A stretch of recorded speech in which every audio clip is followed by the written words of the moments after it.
Som Nataša Kaiser-Vukša, zamestnankyňa spoločnosti SAPIG MBH a zástupkyňa pre Slovinsko. Momentálne sa nachádzame v pieskovacej hale vo Vúzenici pri spoločnosti Biol. Postavili sme im pieskovaciu halu s dĺžkou 9 metrov a šírkou 5 metrov. Hala je vybavená najmodernejšou dostupnou technológiou. Ako vidíte, LED osvetlenie zaručuje výbornú viditeľnosť až po podlahu.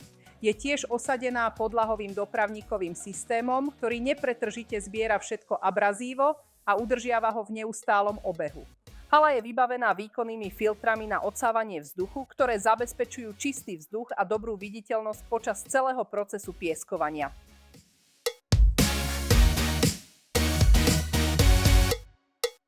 Celý vnútorný priestor haly je obložený špeciálnou gumou, ktorá odráža abrazívo a chráni steny. Vďaka tomu hala zostáva v perfektnom stave oveľa dlhšie a zároveň sa predchádza predčasnému opotrebeniu abrazívneho materiálu. Jedinečnou vlastnosťou tejto haly sú strešné poklopy. Keď je potrebné pieskovať veľmi ťažké alebo rozmerné predmety, poklopy sa otvoria a mostový žeriav spustí predmet dovnútra haly. Žeriav sa odtiahne a strešné poklopy sa zatvoria.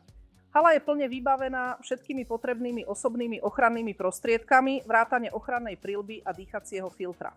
Pri montáži sme dôsledne dodržali všetky platné bezpečnostné predpisy, takže hala spĺňa všetky normy Európskej únie. Tým zabezpečujeme bezpečné a ekonomicky efektívne pracovné prostredie v našej pieskovacej hale.